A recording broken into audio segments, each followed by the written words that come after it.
have to want to know. You know what I mean? You have to, something in you has to say, what about me do I need to change, analyze, work on, remove, sever off, forgive of myself before I can start analyzing another nationality or another race or another culture? What is it that I got to take care of in my own house first?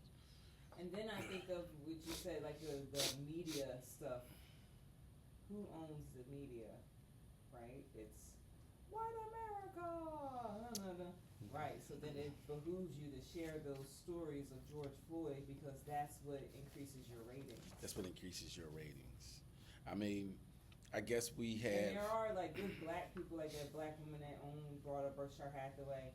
And I like how Stacey brought that up. Like, I gotta go to Haverford or I gotta come to Society Hill. I can't be in West Philly and go down to the office because there's no office in West Philly. There's no you're office. Doing business in West Philly. Yes. Yeah. But you're choosing not to be in certain markets, just like banks chose not to be in certain, like you're redlining what you say your brand is for, and yada yada. That's what I was thinking about when I was talking about community investment and investing in the community. When I said Warren Buffett didn't buy Berkshire Hathaway; he invested in us. Right. You know, because of what we were doing and the progressiveness of our vision.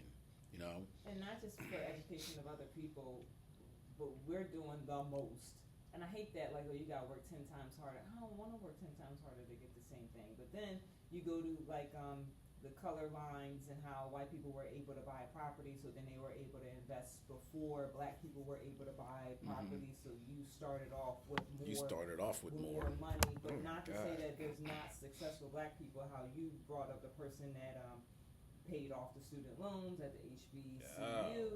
So then it's like our responsibility to become dynamically resourceful so we could be like that black woman that bought a Berkshire Hathaway and then put it in whatever area because we have the power and authority to do that. We're not depending on other people's narratives. And I think this is what Robin talked about in White Fragility, is just dismantling some of the belief systems that are already there, the network of conversations that we all collectively agree to, like subconsciously and consciously. There's an agreement that we are born into inside of this system. She said inherently underneath it all, you're just not like by biology, but it works for you to have the sense to say white, black, native. It works for you. At some point, you didn't have that. Right. And then now it's like, oh, these are the structures that are at play. And I like that she, like, where are the black people?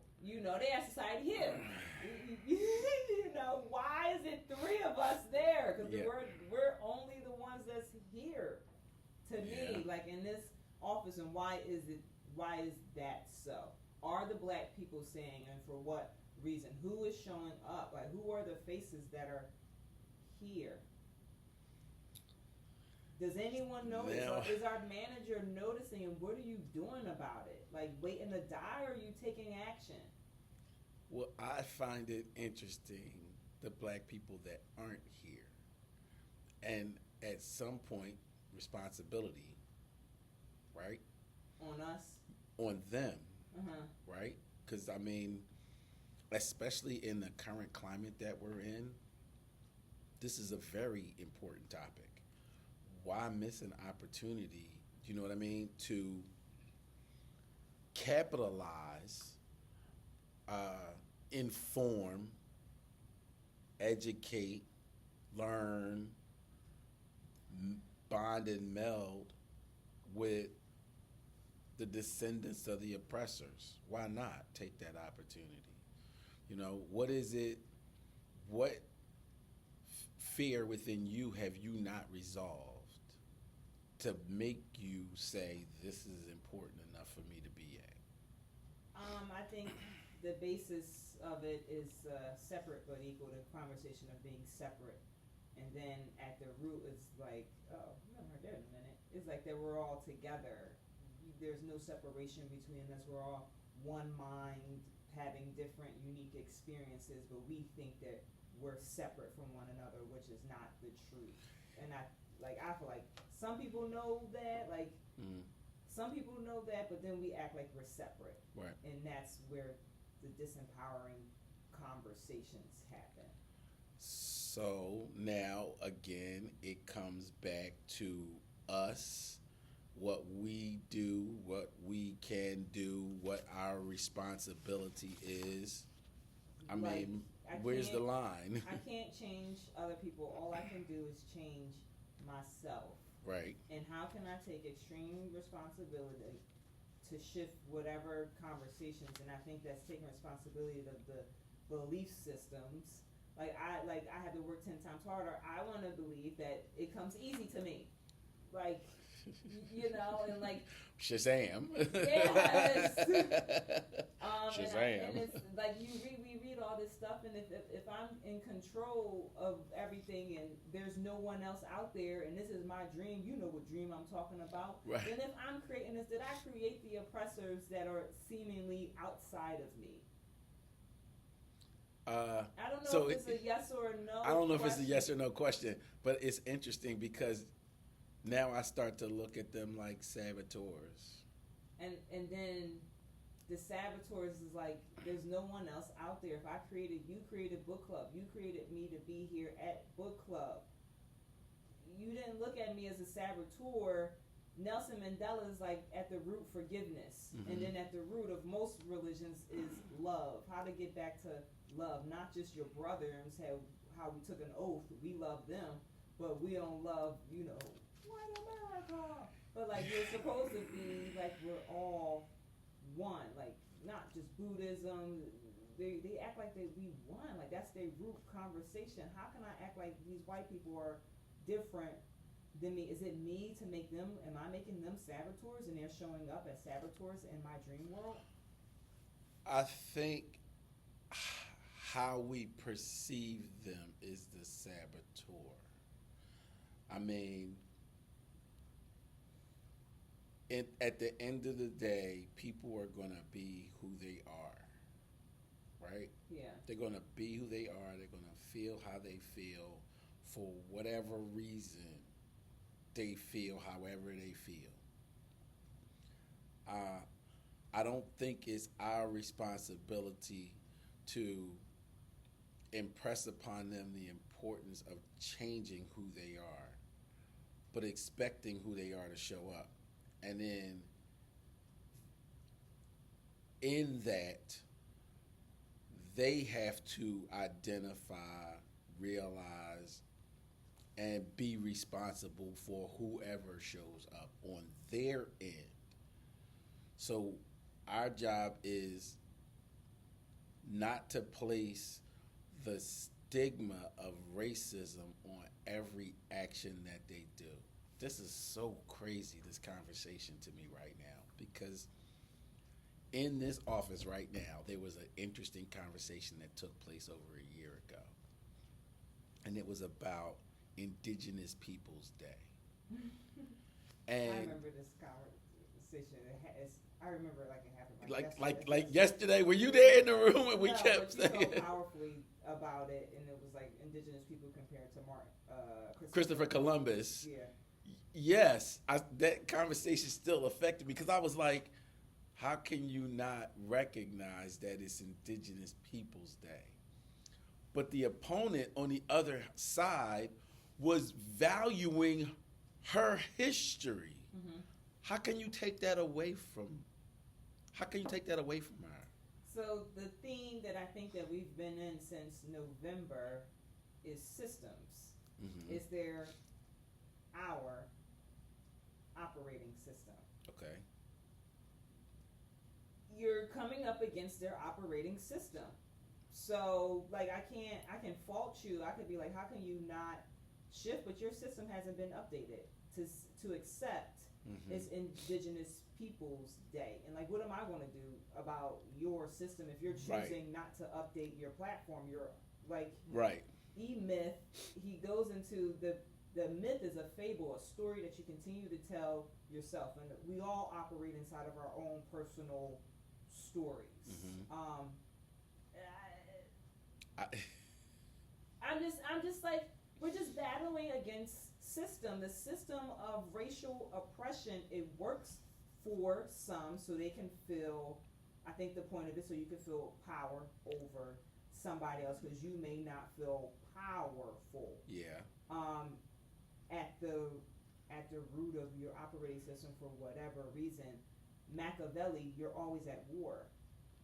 And it's not, to me, with outside of yourself always. It's your Well, in war, you have to have an opponent.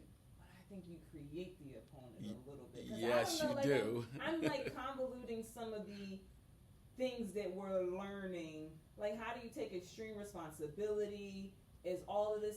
Oh, you know what dream Ask I'm Jocko. talking? Yeah, you know what dream I'm talking about? That I create all of this? How, like, Yeah. are you even here? You know, I don't know. Did I create it? Like, and then it's like, no, they are real. They're having their real human. So you think we created this oppressive struggle for ourselves? Sometimes, because I feel like we're downloading all this information, and I'm said to take responsibility, or I'm creating my reality.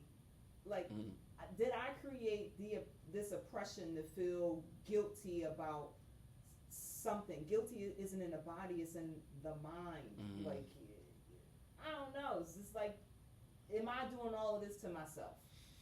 Now that's an interesting question. I mean, if that's the case, then what does that mean? Why? Like, not why, but what does it mean? Nothing. If you are? It doesn't mean anything. We did landmark empty and meaningless. We placed the weight on it. Yeah, we place the weight on it. We make whatever means something. Whatever that person is speeding, they must be drunk, or they could just be trying to get to the hospital real quick because their wife is pregnant in the backseat about to have a baby. We don't know. We place the meaning on whatever, and I don't know what any of this means unless I say, "Oh, they're being racist." That in itself is like a dagger now. But why would I want to inflict pain on me? To punish myself for a perceived separation, a perceived lack? Like, why would I do that and then create you to do it for me and say that, oh, this is the system that is oppressing me and I'm going to use you to show up to inflict harm on me? Because for what I could feel guilty for being separated from what? Like, if you go into the spirituality, it's the financial, it's mental, it's emotional, it's spiritual. You got all these things that you working around, and why would I want to attack myself? I'm thinking a map of consciousness. Okay. On the level of it's like anger, is guilt, is pride, and then you go up to the highest one, and is love, is God, it's all complete. Okay. Map all right. Of consciousness. So going through the map of consciousness now, and then realizing that each level is a breakthrough. Each level is a breakthrough on the way to the higher plane of consciousness. What tools and resources are you using to break through the restrictions of racism? Well, sometimes, on the map of consciousness, the last column, it says, like, process. So that's the tools I'm thinking. What's the process? It's, for anger, it's vengeance. So when I feel like, not vengeance is mine, but like when I feel like angry, someone's used anger towards me. And I feel like that was a reciprocation of how I felt, and they used it out towards me in the real world. And then I'm feeling angry about, oh, this is racist. Like something like that's the process to move up. Another process is revelation, like a level of understanding. Okay. What is actually happening? That everything is working out for your good. Everything is in perfect order. There's no delay. You are slowed down by your own perception of yourself, and if you allow yourself to just be, you can go up. Those are the only two processes that I actually really remember, because I focused on anger. Right. You then you might want to hit somebody. And then another level, I think, is like wisdom. How do you transcend that? Is by having a revelation or seeing something connect for whatever reason. So you gotta have something happen. So now, is that an effect? Meaning that, or have you made an effect on the change? So did something have to happen for the change to implement, or did you implement the change on something that was an obstruction? I don't know.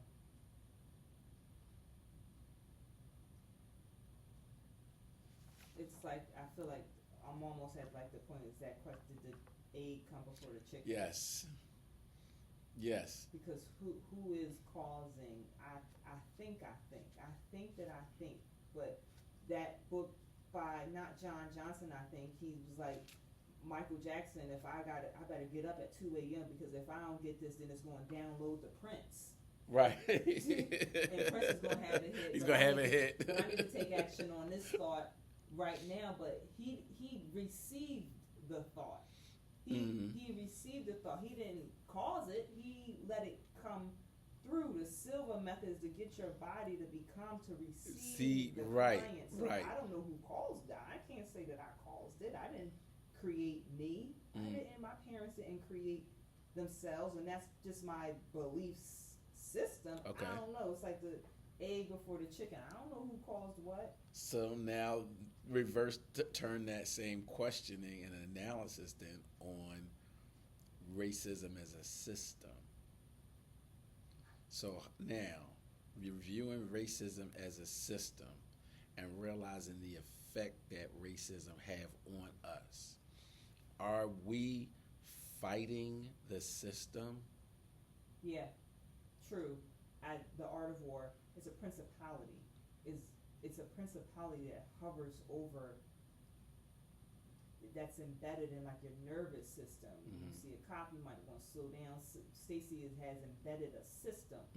But beyond that, you're not your skin color, you're not your zip code. Underneath all of that, that's the truth. You know, but you were born into a system. You're living in a dream world, Neo.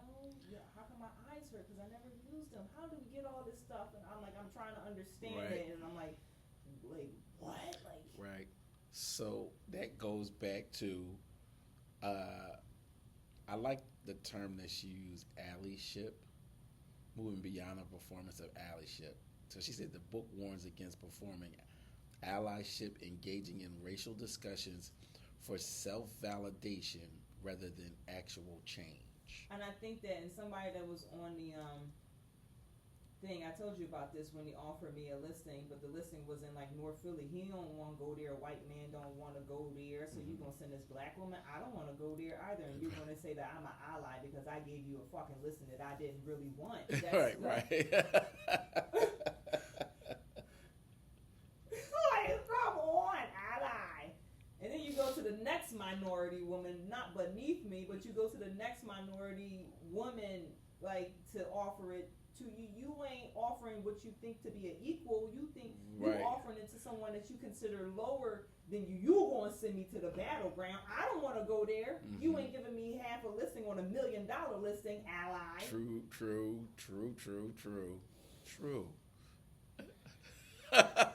It was a woosah moment. Oh my God, I'm doing something for the community. Are you?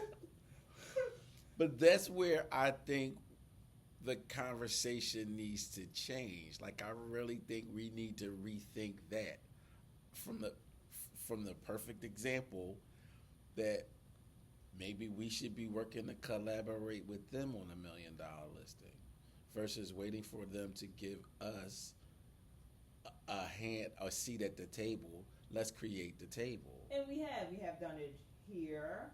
We have created tables for ourselves. The GPAR leader, however you feel about her responsiveness, she still created a table. I wouldn't say the white people put her there. She had a part there mentally to put herself there, too. So are you talking about Annette? Yeah. Yeah. And even if we have listings, we have listings, and not every person on the other side is going to be black. So we did I put money in your pocket. So we do that from that perspective, collaboration. And I think like taking, like being, not like more confident, like recognizing I put money like in like not like an ego trip, but like I put money in your pocket. And I gave you 3%. Like not, I'm not being chauvinistic about it, but we all in here supposed to be one working together. So now, at this point in this analysis, in this conversation, what do you perceive as the struggles or the challenges that we still face from today moving forward? Not accepting to undo the conversations, like we feel powerful inside of, like sometimes like they're racist, and I try not to go to like play the race card, and it's like, even if you do, you're damned. Even if you don't, you're damned too, because you're always going to say you're always playing the race card. Well, now I really feel my blackness and my separation, and it's not supposed to be separate. That's where we're not going to say. But the undoing of the system and getting down to the base so you can create from nothing, get beyond the trees and all of that stuff. And it's our perception of who we are. Like, are we still seeing ourselves oppressed? So then we act oppressed. That's our fault. Yeah. I mean, I hate to say it like that, but it really is. Right.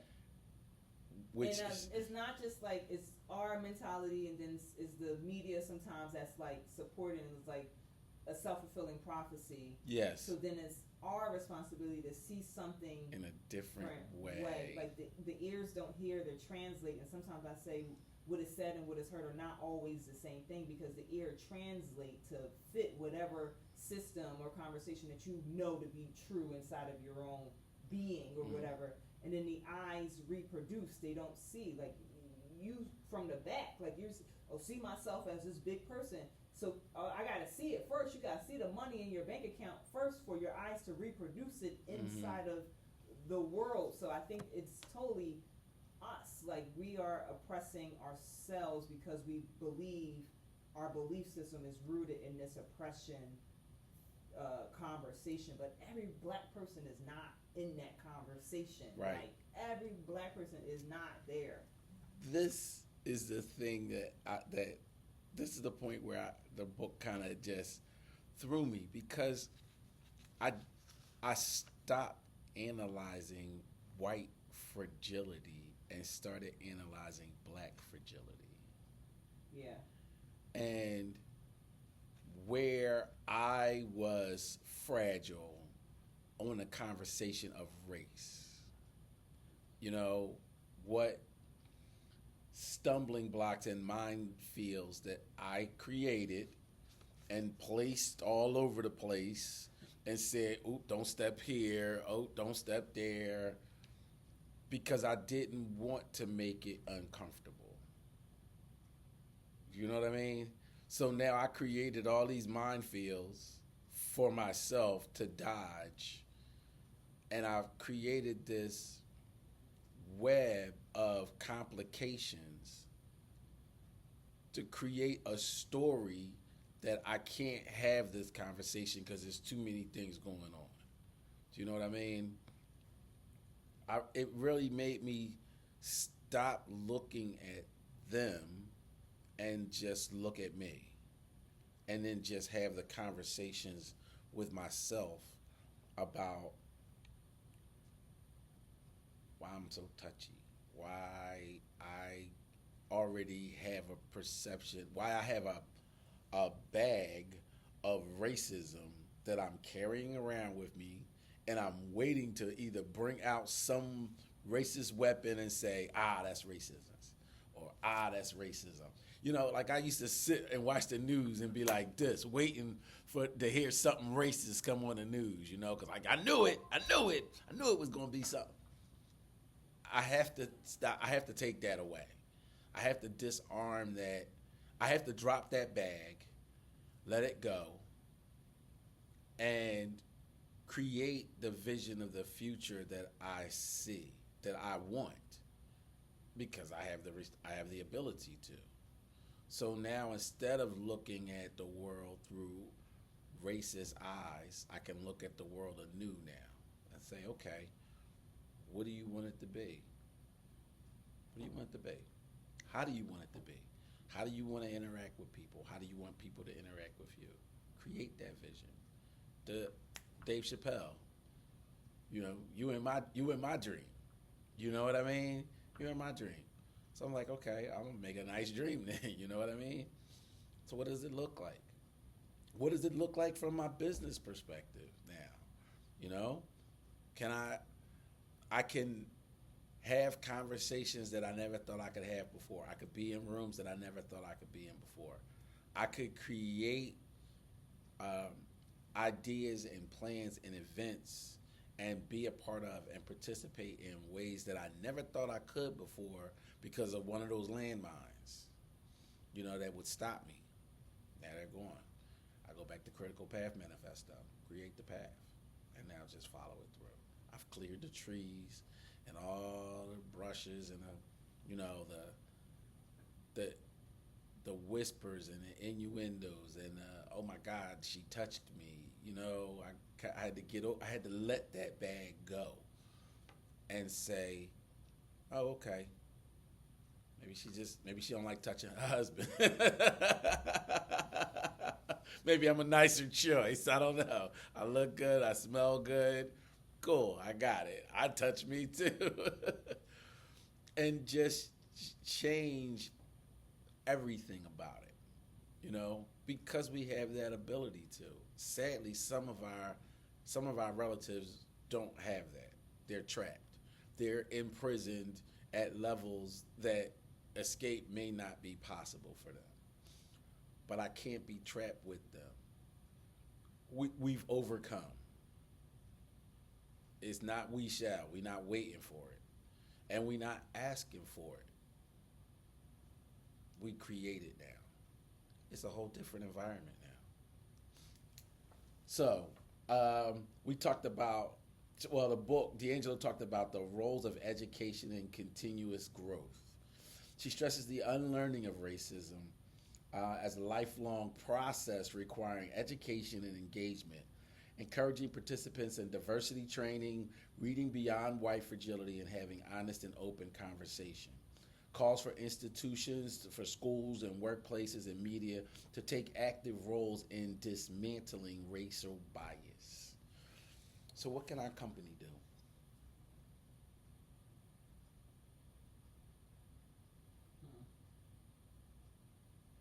Build an office in a neighborhood.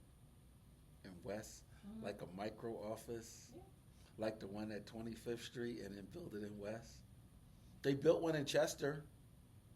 Okay. Yeah. I don't know about the micro office in 25th Street, and I don't know about the one in Chester, but it seems along the path of what I'm saying. So that. What else? We always talk about community involvement. I always think about community involvement, and I think about kids, children. You want them to grow up knowing Berkshire Hathaway. You want them to grow up to be like, yeah, I've seen that sign, or I know that name, or I recognize it from my youth, or something that took place a long time ago. So the first question, though, I ask is, what's the message? Berkshire Hathaway says, everything you need, right? That's their mission statement. Yeah. So what does everything you need mean? Well, I'm creating a meaning, right? We're all creating our own meaning because we don't know inherently what it means. Right, we don't. It's very ethereal. Yeah. It can mean whatever I say. Right. So now, in this conversation of DEI and white fragility and inclusion, what does everything mean?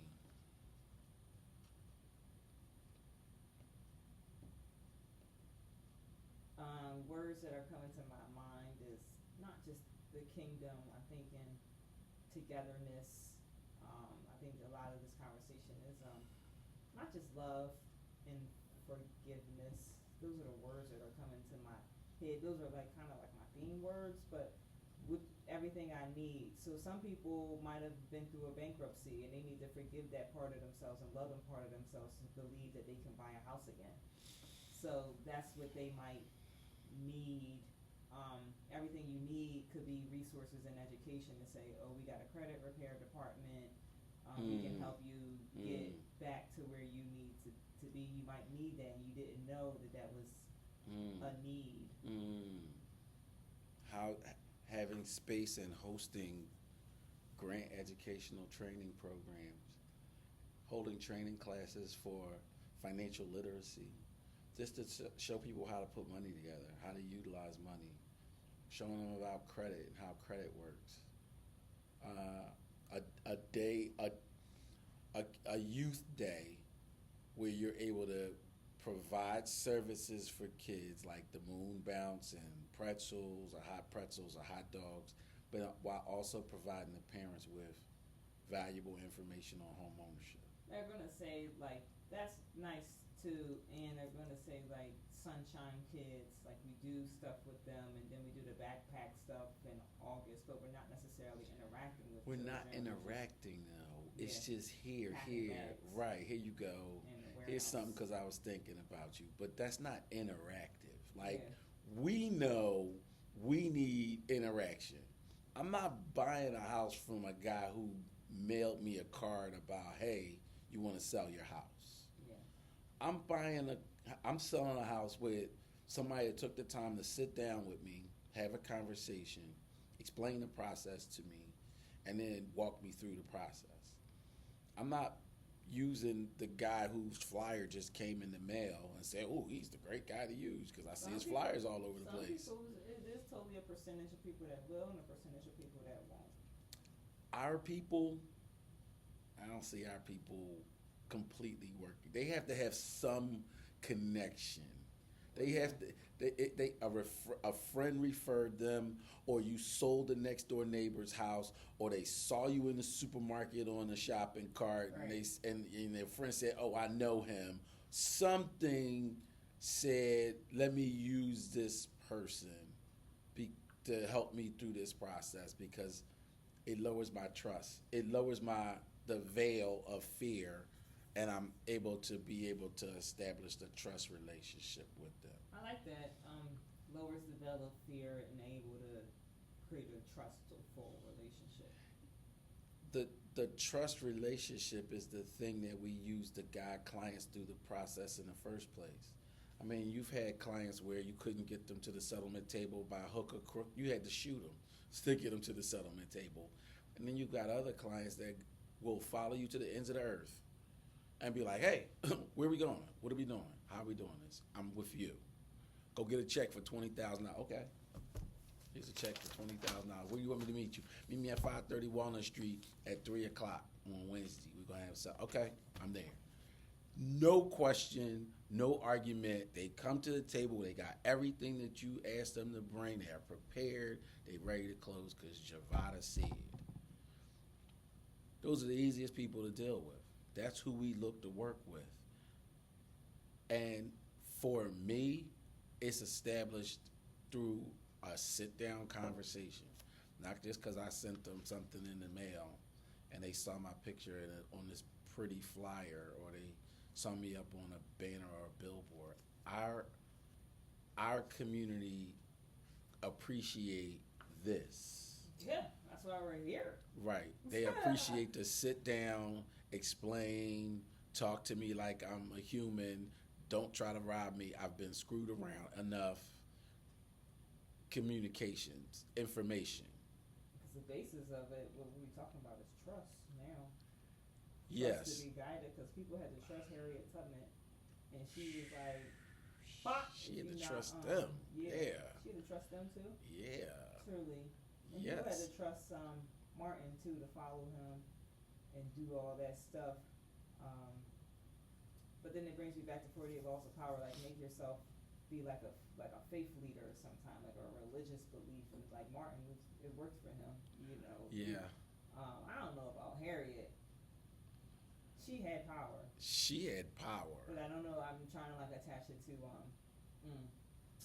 which one. But then I'm just gonna go to assume formlessness, because I think at the root it said be like water, like changeable, and you can't be rooted inside of this oppressive racism conversation and then you act it out and be like, oh, what? See, that's racism. Right. You know, and it's right. Like, it's your self-fulfilling prophecy. But then if you're not rooted in, like, not just the idolatry of my race against yours, because underneath that you're not even supposed to be a race. You're not your body.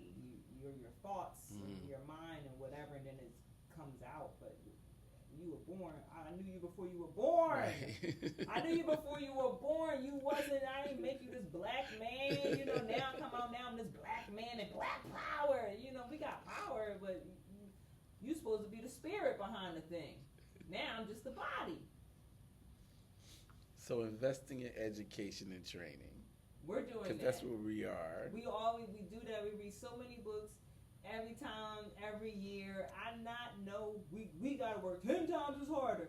No. I am reading like 10 times more to open up my mind. Turn the camera around and educate the consumers, the market, the people, not just us, because we're filled. We're doing that. We're doing that work. We're doing that work. Now it's the overflow. Right now it's the overflow. Yeah. So now we got to give that back, and we have to package it and rebrand it in such a way that our community hear us, because we know how they are. The people that are ready to hear it will receive it. The people that are not ready, like you gave an example, my old Alabama country drunk at noon, he ain't ready to hear it, and that's okay. But the people that are ready to hear it will receive it. Right, exactly. You can only speak to the ones that are ready. Right. Exactly. When a student is ready, the teacher will appear. Come on, Morpheus. Come on. Give it Morpheus. Morpheus means dream. Okay. And he was in the Logos. Logos means word. In the beginning was the word. Javada says we're going to go to the settlement table. I'm like, you're trusting and believe that is my word. That's the word. The word is bomb. That's it. That's it. And it's written. That is where I think our next mission is. I mean, we can sit in the office and talk all this diversity, equity, and inclusion, but the proof in the pudding, you know, it's what are we going to display now to the world moving forward? And we're not separate from the world. You think that it's like the individual, the relationship, community, then the world. We're not separate from any of this. I think like the Ukraine war is a part of the war what's inside of our individual selves, and we're just seeing it somewhere happen. Now we're almost at peace, and I think that when that peace happens, they're essentially a part of us is at peace too. I think of Yaya, forget what, Homecoming, that's what we're continuously doing. And African American, we're African first, and then we're Americans. But there were kings in Africa, whatever. There were kings. Nefertiti, yes. And King Shamba Balanga Ango. Yes, we were King Marcus Garvey. Go back to Africa. Yeah. You know, and just remembering that kingship that we came from, and that system was kind of diluted when we came into the system of America. And remembering your divinity. I'm more than a conqueror. Remembering that part of yourself. So engaging in meaningful action and moving beyond. So this is one of the positive and progressive movements. Engaging in meaningful action, moving beyond awareness into tangible change, such as mentoring, supporting minority-owned businesses, and voting for policies that promote equity. Not just with Marshall Berkshire Hathaway, but they can go into the community, and then who's showing up, you know, and sometimes is we gotta show up, we as black people gotta show up just to like office stuff too. You gotta show up, you gotta be right. I had a It's conversation. a double-edged sword of showing up. You're right. It is a double-edged sword. And someone said, not, I am the possibility of being safely visible, because I, like you mentioned, I created these barriers. Just like, don't go here, don't go here, don't go here, don't go here. You know, and it stops me from being seen, because for whatever reason.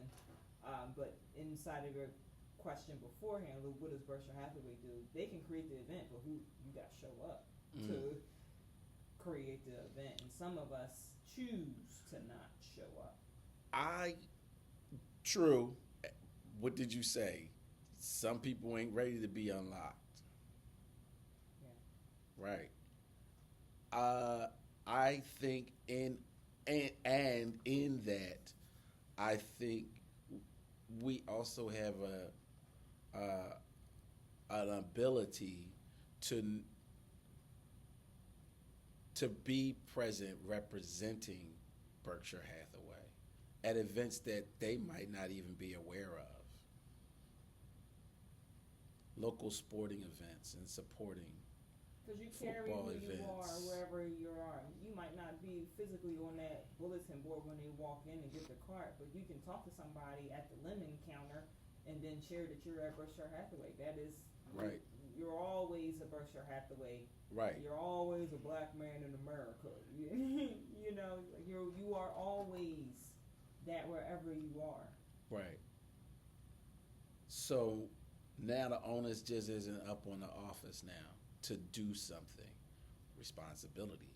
We have the ability now of introducing them more into our culture. You know, like, can you imagine Berkshire Hathaway at a Dundee? They are, though. I didn't see them. Are they not? No. Well, I'm thinking of... You thinking of the MLK, though, for... yeah, I am. Yeah, for Juneteenth.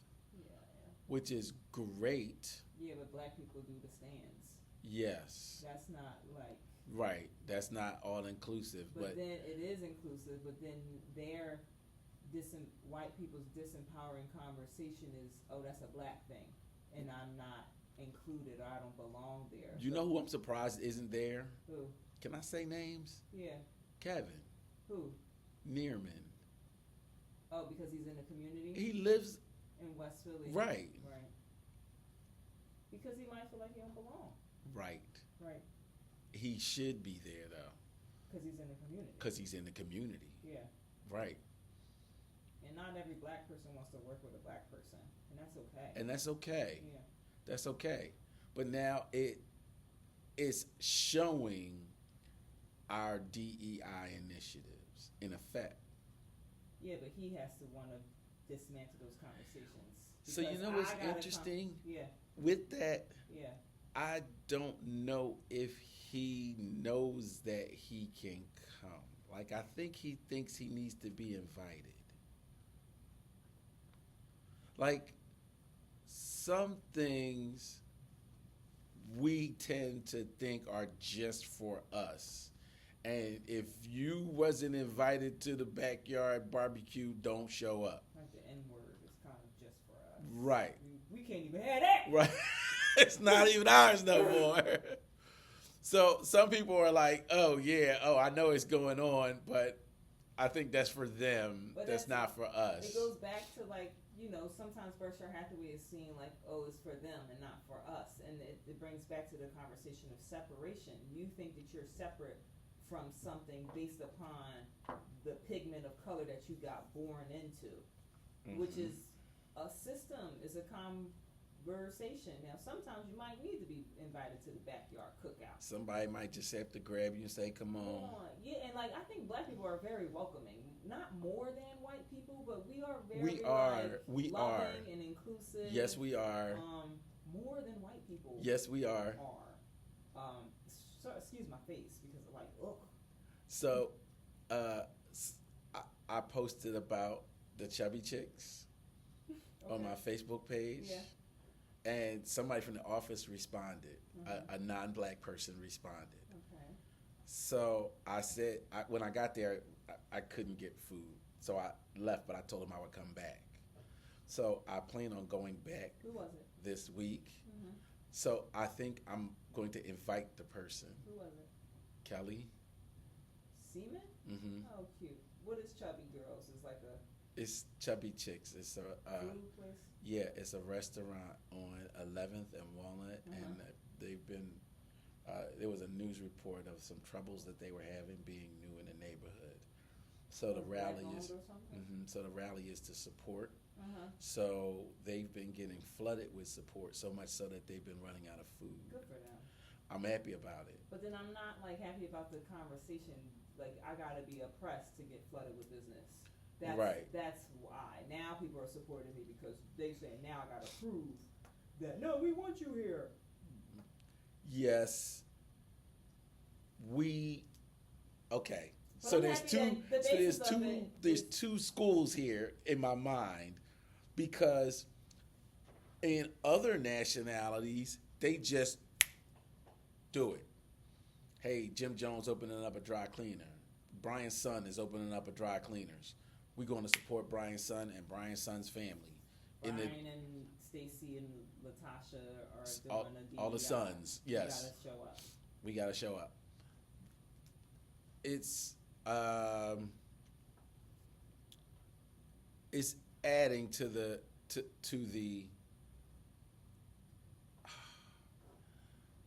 we have to be present. We have to be seen. We have to be visible. We have to participate. Do you know, I did not know that there was a black agent on Pat Conway's team until he showed up at one of the events at the office. Mm-hmm. And I was like, who are you? He was like, yeah, I've been here for 20 years. I'm an agent on Pat Conway's team. And I'm going, I don't know you at all. I've never seen you before at anything. And I mean, I've only been here 3 years, but I've never seen you before. So I'm like, okay, am I guilty of not showing up? I don't think so, because I mesh. I meld. I want to be more present. So for me, on my things to do is to be more present. You know, my atomic habits is be more present. How do we go about being more present? What does more present look like? Being not just being present, but participating. Like we jumped for the grievance committee. You know, that's something that you actively have to be participating in. Where else can I participate? Where else can I show up that I'm not? You know, where else can I be visibly seen? Where else can my support be? You know, the kids had this saying about you doing too much, and I hate it because I don't really know what it means. Like, I do what I do. I do what I can do. I do with every breath whatever it is I can do. I think the kids that say that don't have children, because when you have a child, you say to that child, I'm gonna do everything I can for you. Whatever it takes, whatever you need, I am there for you. So there is no such thing as doing too much. You know what I mean? Mm-hmm. So that phrase doesn't even fall into my vocabulary. I do until the doing is done and the response is felt. We rocking till the wheels fall off. And I mean, and that's not a slight for people that don't have kids. It's where you place that energy and that value. And if you say, if your slogan is you're doing too much, then you won't do anything. Do you know what I mean? You know, inertia. They will just sit there like a rock and like, yeah, I'm not doing that because in my mind it's doing too much. Well, then help me understand what is it that you do if you don't want to do too much of something. Like, that's what I have problem with the new dialogue and the new conversations and the new slang. It's limiting. And I refuse to put myself in such tight boxes that I can't be the best B that I can be. Mm-hmm. Do you know what I mean? So again, this conversation still always this conversation of this book, White Fragility, always seems to come back around to me. No one else is out there. Oh, it's just us? It's just us. Oh, shit. And they not like us. This was a very powerful book. I'm glad you suggested it. Mm-hmm.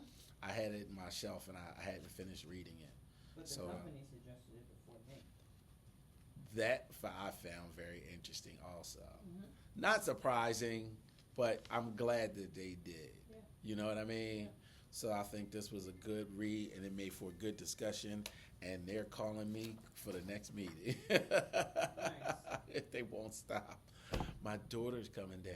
Nice today? Yes. Good. So she's going to sit in for the next meeting. So that's who's calling me like crazy right now. Looking for parking. She took the L down. She don't know what room we're in. Oh, okay. Answer her. I am about to because we're about to end this. I don't have the next book yet, but I will. All right. I've enjoyed this conversation, Javon. Yeah. I really appreciate you. Thank you very much. I'm your host, Brian Wilson, and thank you for joining us for this episode of Building Brilliance Book Club. Javada Hill. We'll see you guys in the next meeting. Batty.